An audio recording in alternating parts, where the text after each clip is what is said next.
ये वो कहानी है जो भी इसे सुनता है उसके रोंगटे खड़े हो जाते हैं। अरे इतनी बारिश में कहाँ चल दिए, छाता लेकर? अरे बस रामू की टपरी पर जा रहा हूँ।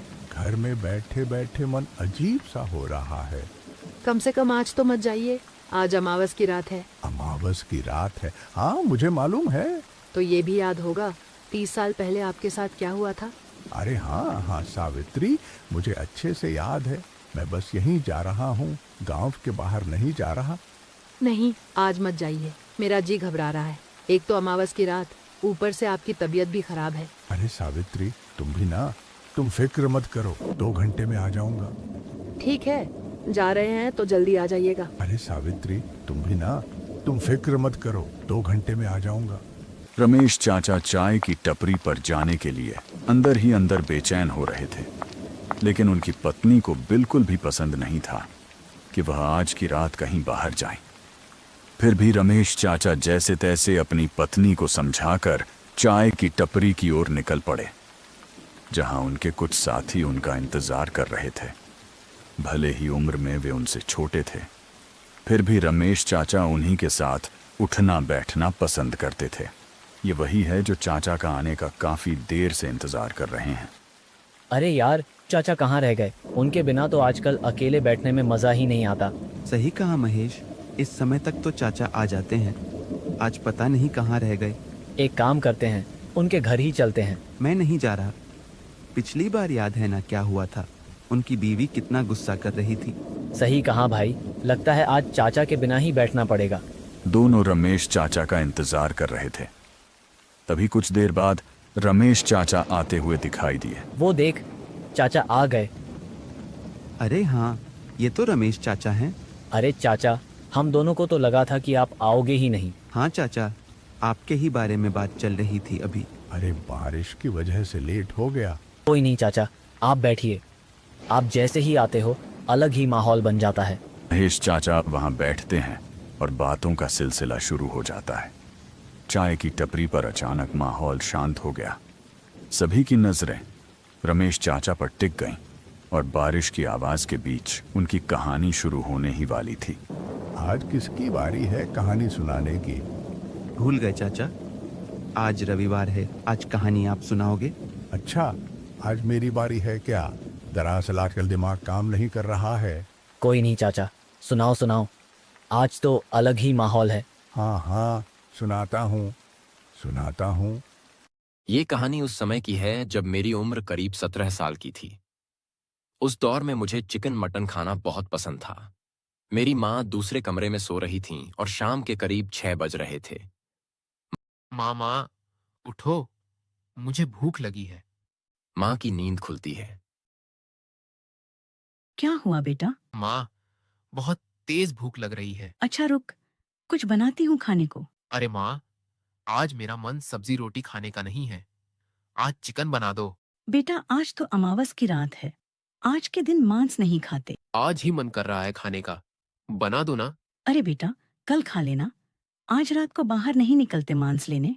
माँ, मेरे स्कूल में कहते हैं ये सब अंधविश्वास होता है। अच्छा, तुझे बड़ा पता है। माँ, बनाओ, वरना आज मैं खाना नहीं खाऊंगा। ठीक है, जल्दी जा और जल्दी आ जाना। रुक, पैसे देती हूँ। रहने दो, मेरे पास पैसे हैं। ठीक है, और पहले कह देती हूँ, रास्ते में कहीं रुक मत जाना, जल्दी जा और जल्दी आ। ठीक है माँ।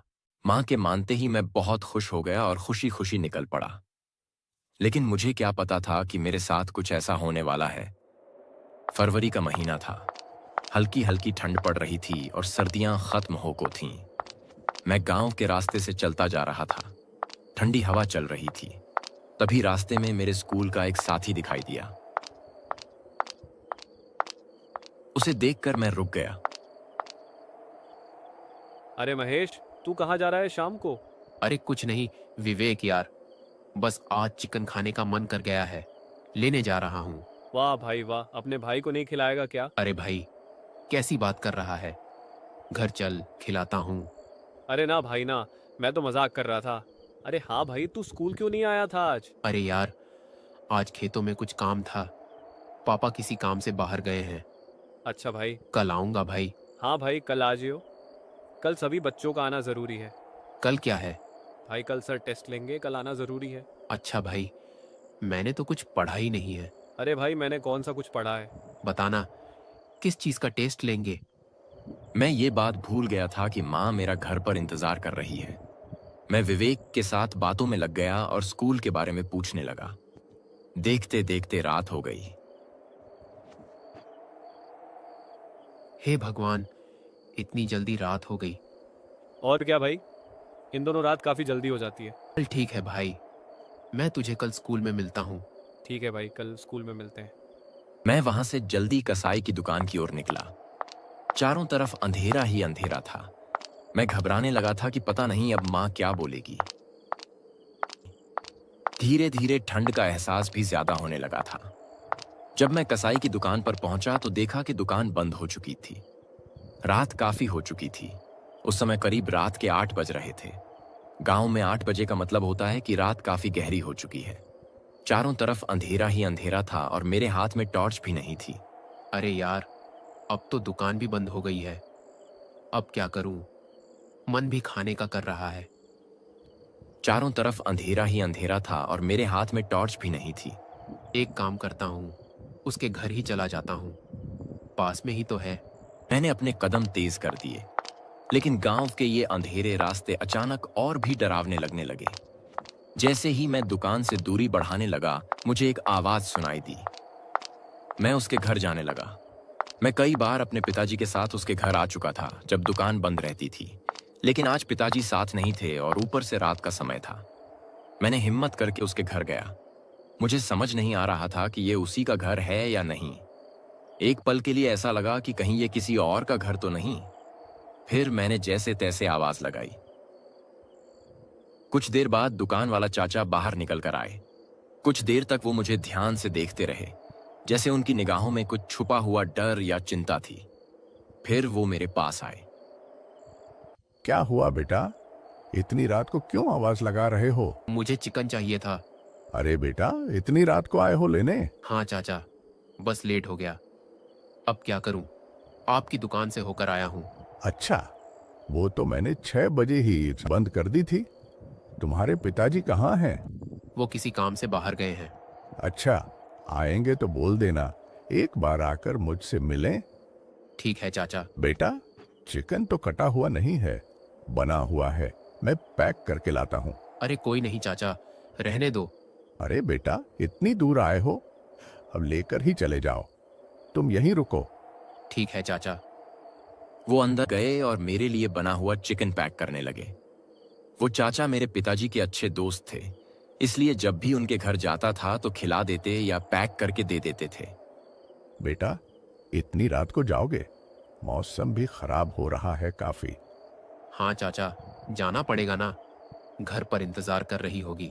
कल सुबह ही निकल जाना, इतनी रात को बाहर जाना ठीक नहीं रहेगा। चाचा चाहते थे कि मैं वहीं रुक जाऊं। काश उस रात मैं उनके घर रुक जाता। अगर मैं वहीं रुक जाता तो शायद मेरे साथ ये सब कभी नहीं होता। लेकिन उस समय मेरी माँ का ख्याल ज्यादा था, जो घर पर मेरा इंतजार कर रही थी। मैं खुद से कह रहा था, बस जल्दी घर पहुंच जाऊं, सब ठीक रहेगा। धीरे धीरे मौसम और भी खराब होने लगा। बारिश की बूंदें भारी होकर जमीन पर गिर रही थीं और हवा में एक अजीब सी फुसफुसाहट चल रही थी, जैसे कोई मेरे पीछे पीछे चल रहा हो। मैं जल्दी से एक पेड़ के नीचे खड़ा हो गया।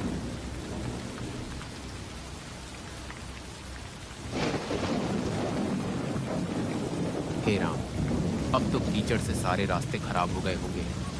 अब घर के लिए दूसरे रास्ते से जाना पड़ेगा। मैं बारिश के रुकने का इंतजार करने लगा। अब मुझे समझ आ गया था कि घर पहुंचने में काफी समय लगने वाला है, क्योंकि बारिश में मेरे घर की तरफ जाने वाला रास्ता कीचड़ से भर जाता है।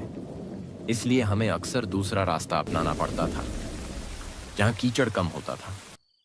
काफी देर इंतजार करने के बाद बारिश रुक गई। तब तक रात काफी हो चुकी थी। मुझे समय का अंदाजा नहीं था और गांव में सब अपने अपने घरों में थे। मेरे अंदर ही अंदर डर का एहसास बढ़ने लगा, मानो कुछ अनहोनी होने वाली हो। मेरा गला सूख गया, सांस तेज हो रही थी। तभी दूर कुएं की तरफ से किसी की कांपती आवाज आई। मुझे बचाओ, मेरी मदद करो, मैं यहाँ फंसा हुआ हूँ। पहले तो मैंने सोचा कि वहां जाना ठीक नहीं होगा, लेकिन फिर लगा कि शायद कोई सच में मुसीबत में है। मैं धीरे धीरे कुएं की तरफ गया। जो नजारा मुझे वहां दिखा उसने मेरे पैरों तले जमीन खिसका दी। बिना सिर का दानव कुएं के अंदर तैर रहा था। मेरी रूह कांप गई। मैं तुरंत वहां से भागा। जितनी तेज दौड़ सकता था दौड़ा। रात के अंधेरे में रास्ता कुछ भी साफ नहीं था, बस मैं भागता ही जा रहा था। भागते भागते मैं जंगल में पहुंच गया। ऐसा लग रहा था कि आज मेरी आखिरी रात है। वो दानव मेरे सामने आ गया। उसका सिर कटा हुआ था और उसकी निगाहें जैसे वो मेरी जान लेने के लिए तैयार हो। मैं तुरंत वहां से भागा। जितनी तेज दौड़ सकता था दौड़ा। रात के अंधेरे में रास्ता कुछ भी साफ नहीं था। वो दानव मेरे सामने आ गया। ये मांस मुझे दे दे, नहीं तो इसकी जगह तुझे चबा जाऊंगा। मैंने डर के मारे अपना टिफिन वहीं गिरा दिया और पूरी ताकत से घर की तरफ भागा। और जब मैं घर पहुंचा तो मैंने अपनी माँ को सारी बात बताई। ये सुनते ही माँ रोने लगी। उस दिन के बाद मैं कभी भी रात में मांस लेने नहीं गया। चाचा, आपकी किस्मत अच्छी थी उस रात। किस्मत का शुक्र है कि उस रात टिफिन मेरे हाथ में था, वरना शायद वही दानव मुझे ही खा जाता। अच्छा हुआ चाचा, आपने मुझे ये बात बता दी कि अमावस की रात को मांस नहीं खाते। ये बात कभी मत भूलना और अपने बच्चों को भी समझा देना। चाचा, क्या वो दानव अब भी अपने गांव में है? आज तक मैं उस रास्ते पर रात में कभी नहीं जाता, ना ही उधर ज्यादा देर तक रुकता हूँ। चाचा, एक बार चलकर देख लें, क्या सच में वो चीज आज भी वहाँ मौजूद है? अरे नहीं नहीं, मरना है क्या? मैं उस तरफ नहीं जा रहा। चाचा चलिए ना, आज तो हम 3 हैं। दोनों जाने के लिए जिद करने लगे। चलो ठीक है, बारिश के छूटने का इंतजार करते हैं, फिर चलते हैं। सवाल यही था, क्या वो दानव सच में आज भी वहां मौजूद है? क्या वे उस दानव को देख पाएंगे? आगे क्या होगा, ये जानने के लिए आपको इसका दूसरा पार्ट देखना होगा। चैनल को सब्सक्राइब करें और कमेंट में नेक्स्ट पार्ट लिखें ताकि मैं इसका अगला हिस्सा बना सकूं।